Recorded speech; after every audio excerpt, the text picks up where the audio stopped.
Hey, what's up YouTube? Hello world, this is EV Addicted. So today I just wanna do a one short video. Hopefully it's gonna be a short one. I always have this intention and it always come up very long in my opinion. So what I want to talk about is, well, I'm having this Nissan LEAF first generation, and yes, it's a first generation, the 30 kilowatt hour battery. So basically guys, the second generation, for those who might confused, starts with a 2018 redesigned Nissan LEAF model, which came up first with a 40 kilowatt hour battery and now is added by 2019 Nissan LEAF Plus. So however, my my personal car, which I'm leasing from Nissan, is 2016 Nissan LEAF SV. So I have about 2 months till the lease is over, and the video is about the battery temperature management. And as most of you probably know, if you're watching this video, you're probably familiar with most electric cars and Nissan LEAF, and you probably know that even the new Nissan LEAF with a 62 kilowatt hour battery, which about 56-57 actually are the usable, there's no active battery temperature management and especially cooling. And I know this 30 kilowatt hour battery is different chemistry, probably different architecture in terms of setting the cells and different modules inside the battery pack. But this video I think is going to be useful for those who eventually will want to buy a used Nissan LEAF and use it as a your daily commute city car. What you can expect. So in terms of overheating, so today, oh, you're gonna notice over there that actually my clock is set in Celsius. I mean the temperature, the clock is 9:32. So right now, what happened today, my observation, just I want to use this as example for this video. No, it wasn't a road trip, so I had to go to my dentist, who is about 12 miles away from my house, and of course come back home. So about 8 miles of this trip on each direction is highway, and I can't keep up with the traffic of around 75 miles an hour.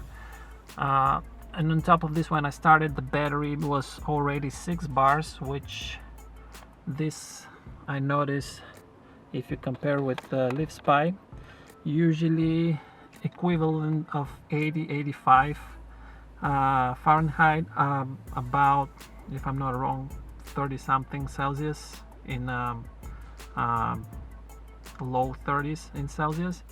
So I already start with a sort of pre-warmed battery by the ambient temperature. Now over here, of course, you can see I already have 7 bars, and maybe you notice there the lights are blinking. That means I'm almost to the end of the charge, and you can see the percentage. The state of charge is 86 right now. You're gonna see now it's gonna flip here. Actually, I'm gonna do it manual. It says right now 104.7 Fahrenheit. This is around 40 Celsius, so the battery is kind of on the hot side. And just to let you know guys, so I came at home around 6 o'clock, so there was no bright sun. Well, I assume the driveway was pretty hot in our house, absorbing all the sunlight all the day.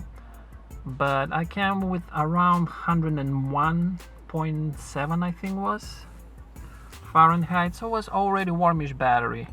And on top of this, I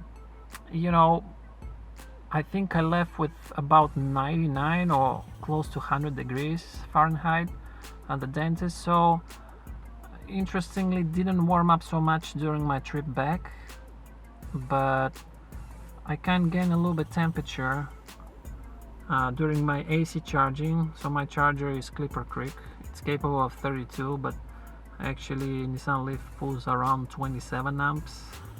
So the outcome is that, I mean, the battery is not overheating right now, that's for sure, you know.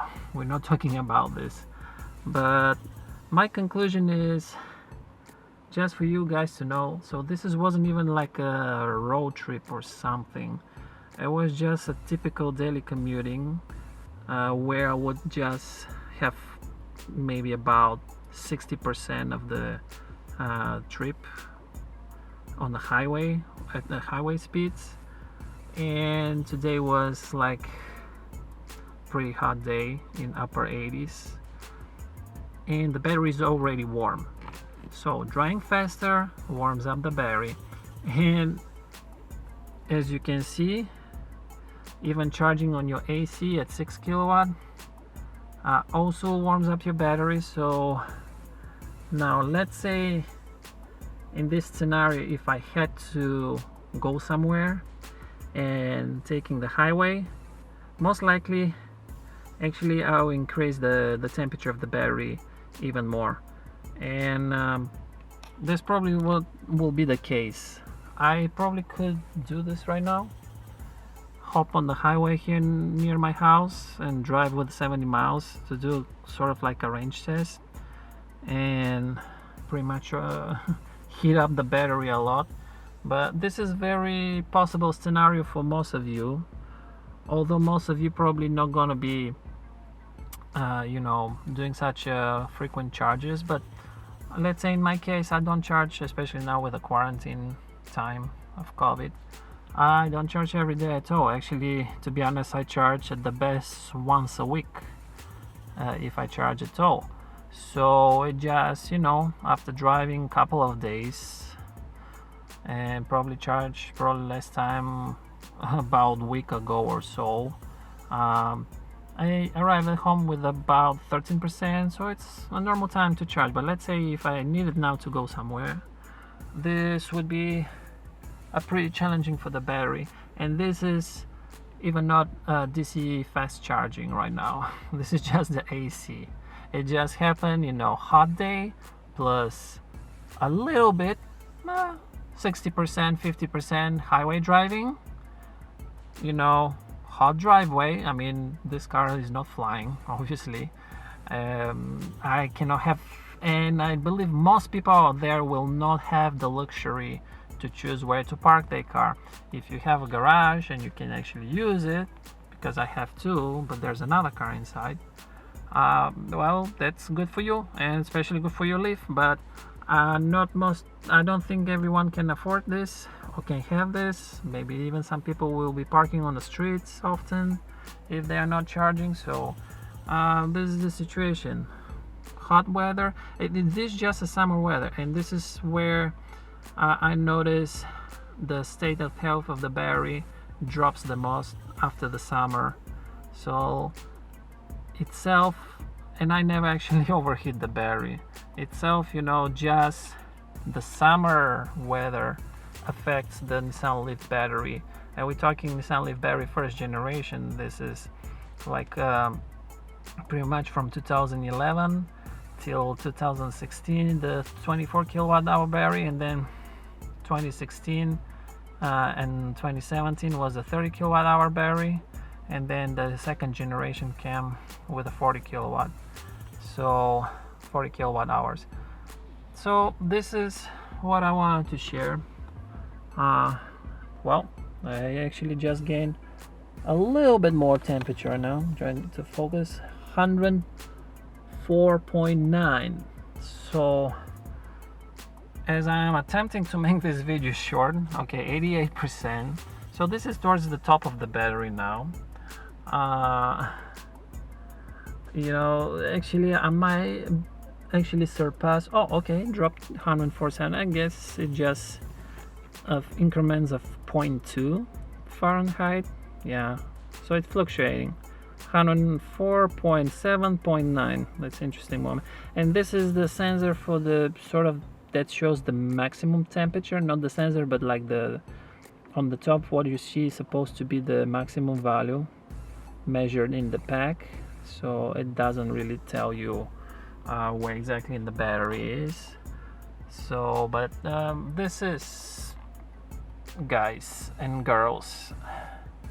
7 bars, just simple AC charging, and the battery is on a pretty, not warm, let's say, you know, to be honest, it's on the hot side already. So from here, if I had to go somewhere, that means I'm gonna build up even more temperature in the battery pack, and this is what eventually and essentially, you know, causes this battery to degrade so fast. And this is why Nissan LEAF battery is so famous, and this is why many people, including myself, are looking forward to another electric car, which is unfortunately not Nissan LEAF. And I say really unfortunate because I'm thankful to Nissan for letting me step into the EV world in 2015 when I got my first Nissan LEAF, which I financed. Was used one 2014 model SL trim, pretty much actually look exactly like this. So, but that's it. The battery easily overheats, and as you can see right now is overnight. Nissan LEAF outside ambient temperature says 82 Fahrenheit, so it's more than 20 degrees difference right now between the ambient temperature and the battery pack temperature. So still doesn't have that passive cooling. If I have to measure, actually will take very long time. To be honest, you just have to trust me, guys. I look up before how long it takes to drop at least 10 degree Fahrenheit, which is not much in Celsius, just to sort to cool down the battery a little bit. It will take, with the so famously called passive cooling of Nissan LEAF, it will take at least 2-3 hours at this kind of temperature difference between battery pack and ambient temperature. Not to say, actually out there I watch videos on YouTube from other YouTubers that actually even, you know, drivers who had like very hot battery due to highway driving, you know, at 70 or 120 kilometers an hour or 70 miles an hour, and then fast charging and repeat this probably at least 2 times, and they already have hot battery, and the ambient temperature is something like 32 or 0 Celsius, so it's like on the line of freezing. It's still seems the battery pack is so isolated, so it cannot actively, you know, sort of to exchange, you know, to cool itself with much colder ambient temperature outside.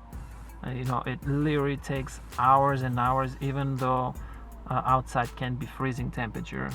So this itself, you know, it's a wonderful car, but put a lot of limitation on Nissan LEAF. And you know, if you decide for yourself to have one like this as a used one, just, you know, pay a lot of attention of the health of the battery, so you don't end up to have to replace the battery pack yourself on your expenses. So although pretty much if you buy used one, your chance to change it under warranty probably is almost 0. So that's it for me for now. The ambient temperature is going down, the battery temperature is kind of steady or maybe slightly going up, but that's it. AC charging 90% right now. To be honest, I'm returning this car in 2 months, so I'm done already with trying to preserve this battery. LEAF Spy, actually here I can show you, make sure it's in focus. I'm just gonna show you over here. Actually, since I started to do full charges versus before, I used to use the timer to stop the car at around to stop the charge at around 80-90%. Now I gain about a percentage of state of capacity So it used to be 85 and below, now it's 86.20. As you can see, 68.51 amp hours. And this is since I start, actually I gained this since I start actually charging. I disable all the timers, so whenever I plug the car, starts immediately to charge, and it charges to 100%. This is about 2-3 weeks already now like this, so probably 2-3 charges at full, like in sequence. Before, I really will take good care of the battery, honestly. Even in a hot summer day, I would never see the battery temperature gauge more than 7 bars. So I really kept this battery at the optimum, most favorable temperature for this battery pack, and still the result is, 86% capacity of the original. And look at this. This car even doesn't have 25,000 miles. I mean, things for me changed in the last year, so I'm traveling daily less and less. And on top of this, now with the quarantine of this COVID-19, basically I'm driving like at the best 200 miles a month. So that's it, guys. That's it. If you have any comments, if I said something wrong, I'll be glad if you correct me in the comments below in a respectful way. If you have any questions furthermore, I'll be glad to answer them. And this is all for now. Stay safe, drive safe, and wear your masks, and be smart. Thank you for watching. Bye bye.